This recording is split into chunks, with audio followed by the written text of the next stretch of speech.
कर आजाद ने एक प्रेस वार्ता की और जमकर योगी सरकार पर निशाना साधा। उस परिवार की चिंता है। उम्मीद है कि माननीय न्यायपालिका मुझे इजाजत देगी, क्योंकि पीड़ित परिवार ने मीडिया के सामने स्टेटमेंट देके अपनी इच्छा जाहिर की कि हम चंद्रशेखर के साथ सुरक्षित है, अपने बेटे के साथ। तो मैं बहुत जल्द घर लेके आऊंगा या दिल्ली में सहारनपुर लेके जाऊंगा। तो आज का विषय यही है। मैं माननीय राष्ट्रपति महोदय से भी निवेदन करता हूं कि अगर वो चाहते हैं कि दलितों की सुरक्षा में वो अहम जिम्मेदारी अदा करें, तो तत्काल उत्तर प्रदेश के मुख्यमंत्री को बर्खास्त करें।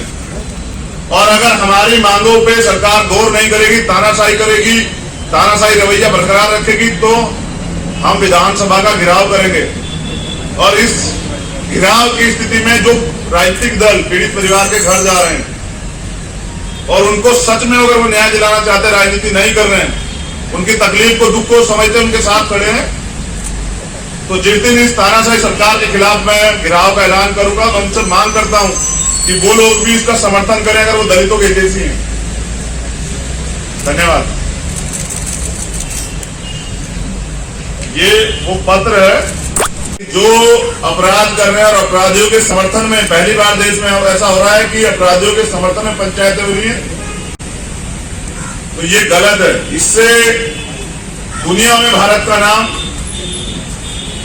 खराब हो रहा है। ये बड़ा दुखद विषय है। तो उत्तर प्रदेश में जो पूरा घटना है, इस पूरे घटनाक्रम पे परिवार जो है वो सुप्रीम कोर्ट के रिटायर्ड जजों के संज्ञान में इस मामले को आगे बढ़ता देखना चाहता है, जिससे कि इसमें न्याय सुनिश्चित हो। दूसरा, बिना, जो मैंने कहा, मानवता संसार करने वाली बात, बिना पीड़ित परिवार की अनुमति के जिस तरह से पीड़िता का शव रात को 2:30 बजे जलाया गया पेट्रोल छिड़ककर, और पीड़ित परिवार के लोगों को पीटा गया। कल पीड़िता की मां ने, उनके पिताजी ने, उनके भाई ने, उनकी बुआ ने बयान दिया कि हमारे साथ मारपीट की गई। आप ये बताइए कि ऐसे अधिकारी कर्मचारियों पर अब तक कार्रवाई क्यों नहीं हुई? जिन लोगों ने, वो जो अधिकारी जिन्होंने एविडेंस मिटाने का काम किया, एविडेंस टेम्परिंग के क्राइम है, उन पर अब तक मुकदमा दर्ज क्यों नहीं हुआ? मुख्यमंत्री उन पर इतने मेहरबान क्यों हैं?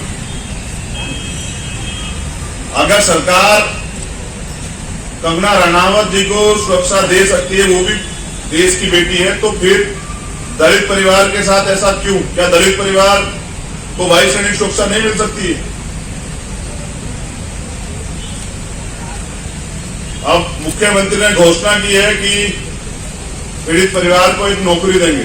मैं आपका ध्यान आकर्षित करता हूं, लखनऊ में कुछ हुआ था।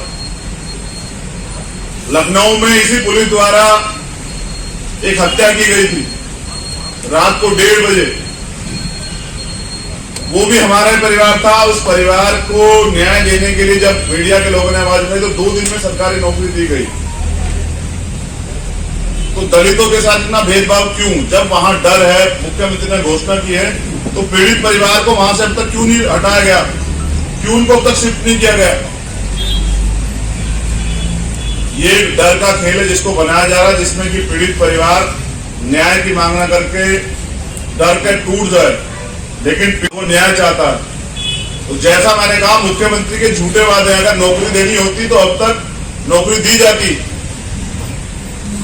जैसा मैंने कहा कि राइट टू लाइफ बहुत जरूरी है, तो किसी का रेप करने का, हत्या करने का अधिकार कोई किसी को कैसे दे सकता है?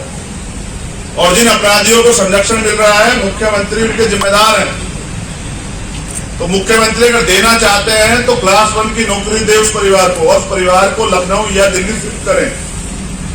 मैंने माननीय न्यायालय से भी अपील की है, सुप्रीम कोर्ट से, कि वो स्वतः संज्ञान लें, क्योंकि हाई कोर्ट के संज्ञान लेने के बाद भी पीड़ित परिवार को बंधक बना के रखा गया और मीडिया की एंट्री नहीं दी। जो सलूक मीडिया के लोगों के साथ बात किया गया, जो विपक्ष के साथ किया गया, उससे स्पष्ट होता है कि सारी चीजों को छिपाने के लिए सरकार अपराधियों को बचाने के लिए मजबूती से उनके साथ खड़ी है। अगर वो मजबूती से उनके साथ खड़ी है, तो हम भी न्याय के लिए पीड़ित परिवार के साथ खड़े हैं। उन्होंने कल मीडिया के सामने कहा, पीड़ित परिवार के जो मुखिया हैं, पिताजी ने, कि हम अपने बेटे के साथ जाना चाहते हैं।